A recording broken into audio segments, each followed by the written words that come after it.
We are just a little bit over 24 hours away until the Battle of the Birds. And I'm not going to lie to you guys, I'm excited about this one. I think it's going to be a really fun game. You tuned in to hear me talk about it, so that's what we'll do on today's show. I'm going to give you my 4 keys to victory, what I think Baltimore needs to do to take down Philadelphia. And then, of course, we'll wrap the show with my score prediction. But before we get into any of that, I need to get the hate going. I need to get the negative vibes going because you know what?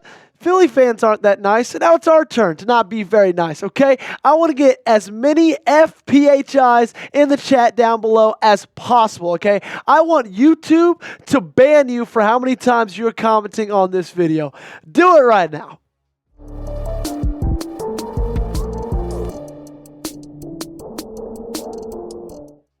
Look at those 2 records, man. 2 really good teams facing off on Sunday, and this is what you love about the NFL. When it gets late in the season, you got some of these games that are interconference, right? You got an NFC team against an AFC team. This is a possible Super Bowl preview. We hope so. And I'll break it down really shortly. But before I got to get into the injury report, quick little ditty about Brandon Graham. He was having a monster season. Unfortunately, against the Los Angeles Rams on Sunday Night Football, he tore his triceps, so multiple, and he is out for the season. He had 20 tackles, 3.5 sacks, 6 tackles for loss, and a forced fumble. So that is something definitely I don't want to say be thankful for, but that's going to be an advantage for Baltimore going into this one. All right, let's get into my keys to victory from Joey. Switching it up this time. Number 1, limit Saquon Barkley. And notice how I didn't say stop Saquon Barkley, because I'm beginning to think it's impossible to stop Saquon Barkley. Just ask the Rams. 26 carries, 255 yards. He averaged 8.1 yards per carry. 2 touchdowns. His longest was a 73-yard run. And I know we got a pretty good back in our backfield as well, and they're honestly pretty comparable if you look at their stats right next to each other. Derrick Henry's just under 200 carries. Saquon's at 223. They're both well over 1,100 yards. Saquon a little bit more, 1,392, almost at that 1,400-yard mark. Just both of them right at 6 yards per carry. Saquon averages 126.5 yards per game. However, Derrick Henry's got him in the touchdowns, 13 over 10. And he is their entire offense, okay? And I'm not saying they don't have any good weapons outside of him, because Jalen Hurts is a good quarterback. A.J. Brown's a dominant wide receiver. Devontae Smith is great. Lane Johnson's great at that right tackle position.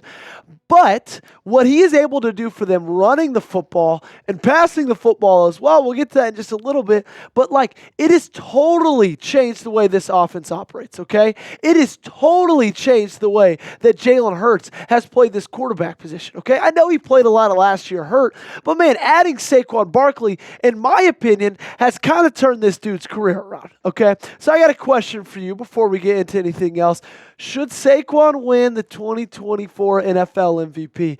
I have a feeling I know what the answers are going to be down below, but if you think yes, give me a Y, and if you think no, give me an N. You might get hit with a YouTube ad break coming up soon, so take advantage of that time. Scroll down to the comment section, find the pinned comment, and give me a Y or an N. The one game that he's had that was kind of mortal, I should say, was against Cleveland. He had 18 carries, 47 yards, and that's because Cleveland stacked the box 44.4% of the time. So then you ask yourself, okay, is that what this Ravens team should do? Zach Orr, is that what you should do? Should you just load the box up 44.4% of the time, have 8 or more guys in a stacked box, or try to take him away running the football? But then that's when you also take into account it's not just him running the football that hurts you. So you might not be able to do that. You might not be able to get away with that because he's just as good of a pass catcher as he is a runner. Okay, on the season so far, 27 receptions, 257 yards, 2 touchdowns. He has 4 receptions of 20-plus yards. Okay, so all in all, Baltimore's going to have their hands full on Sunday with Saquon Barkley.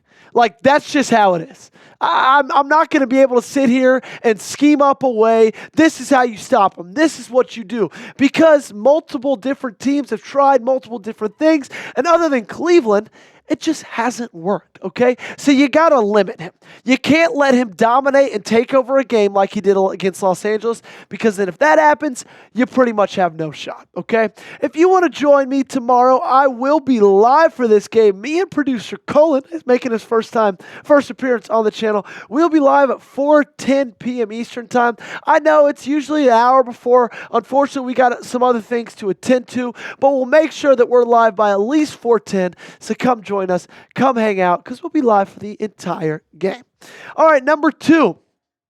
I need Lamar, voice crack there. I need Lamar to show some mobility, okay? We're going to show you the Eagles' schedule so far and stop me when they face a really mobile quarterback, okay? First game against the Packers. I know what you're saying, Jordan Love. He got hurt that game. Doesn't count. Falcons, Kirk Cousins, he can't break a 640. Saints, no. Buccaneers, maybe. Baker Mayfield sometimes not, okay? But nothing like Lamar. And then against the Browns, and then against the Giants, and then they played Joe Burrow and the Bengals, and then they played the Jaguars, the Cowboys, Commanders. I get that one, okay? You could say Joey stopped there as a mobile quarterback in Washington, and then they played the Rams. So I think that's a big advantage that Baltimore and Lamar Jackson has going into this game, is that they haven't really faced a lot of mobile quarterbacks, if any, outside of Jayden Daniels this entire season. But I need Lamar to have confidence in his legs, okay? Say it with me. Confidence. Because if you look at the past 2 games, in my opinion, there's been a couple plays where I thought he should tuck it and run. He chooses to throw. It leads to an incompletion, and then either leads to a punt or to a field goal when it could have possibly been a touchdown. So this was the game 2 weeks ago against Pittsburgh. You see him rolling out in the pocket. It's 3rd down here. Now, Zay Flowers is wide open. I will give him that. But you know what else is wide open? That 20 yards of green grass right in front of him. And then if you look at that safety that I've got circled in orange, if you go back, Allie, if you look at that safety I've got circled in orange, like, this is the only guy that's there to defend him if he decides to cut right and take it up the right sideline. Every defensive lineman they have is either on the ground or he's being blocked. Minkah Fitzpatrick has his back turned. That other linebacker up on the left hash, he's not going to catch Lamar if he decides to go right, but yet he decided to throw it, and it was incomplete. And then we kind of saw the same thing Monday night against Los Angeles. This time it's on 1st down, and he tries to hit Zay Flowers. You can see him circled in red by the end zone. Now Zay Flowers is one-on-one, but still, that's a 35-yard throw for the touchdown when he has so much green grass right in front of him. Okay, so I need him to not only run with the quarterback design runs and things like that, but I just want him to have confidence, okay? Confidence in your legs. I know you're a quarterback. I know he's trying to be throw first, and I know he's trying to make some awesome plays with his arm, but guys, that's like 20 yards of just green grass that he decides to pass up on. You're Lamar freaking Jackson. Tuck the ball and run it, okay? Because when you look at the last 4 games, he really just hasn't been doing that. And I know the record's 3-1 in these last 4 games, and so it's not like it's been hurting the team that much, but 8 carries for 15 yards against LA. 4 carries for 46 yards against Pittsburgh. 7 for 33 against Cincy. 3 for 4 against Denver, averaging 5.5 carries, 24.5 yards over the last 4 games. That's not the Lamar Jackson that we're used to, is it? Okay? He came out with a bang against the Kansas City Chiefs, 120 yards rushing, hasn't sniffed over 100 since then. I'm not saying this is the game that he gets over 100, but I want to see him run the football because that's not something they're used to defending so far in 2024. I'm going to set the over-under at 50. Do you think he gets there? Lamar Jackson, rush yards against Philadelphia. If you think so, give me an over, and if you think not, give me a U for under.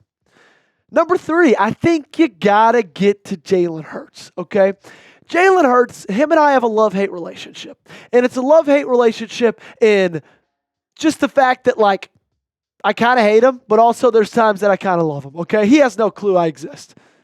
Honestly, unlucky for him. But did you know that Jalen Hurts has been sacked 29 times so far in 2024? That is the 7th most in the National Football League, okay? So he's liable to get sacked. A lot of times he tries to make plays with his legs, tries to get out of the pocket. He's pretty good at making things happen outside of structure, but sometimes it kind of hurts him. And against Los Angeles, I was really proud of how this front seven, and namely this front four, how good they did at getting to the passer and getting to Justin Herbert. 4 sacks on the day. They averaged 2.52 time to pressure, which is really, really good. 15 quarterback pressures on the day. And when I'm talking about bringing down Jalen Hurts, I'm looking at Odafe Oweh to do so because he's on a 3-game streak right now where he's averaged 6 pressures a game over the last 3 games. And when you're playing a team like Philly, getting them behind the sticks is going to be absolutely crucial to slowing them down. Because I listed A.J. Brown, Jalen Hurts, Saquon Barkley, possibly Devontae Smith. They've got a lot of weapons. And so to stop them on offense, a lot of times you got to get them behind the 6. And I mentioned Odafe Oweh earlier, just a couple seconds ago. I'm going to go back to him because he has 17 pressures over the first 9 weeks of the season. That's what he had. And over these last 3 weeks of the season, he's got 18. So he's had more pressures in the last 3 weeks of the season than the first 9. He's on a hot streak. I look to him to continue to be hot, and I look to him to get Jalen Hurts on the ground.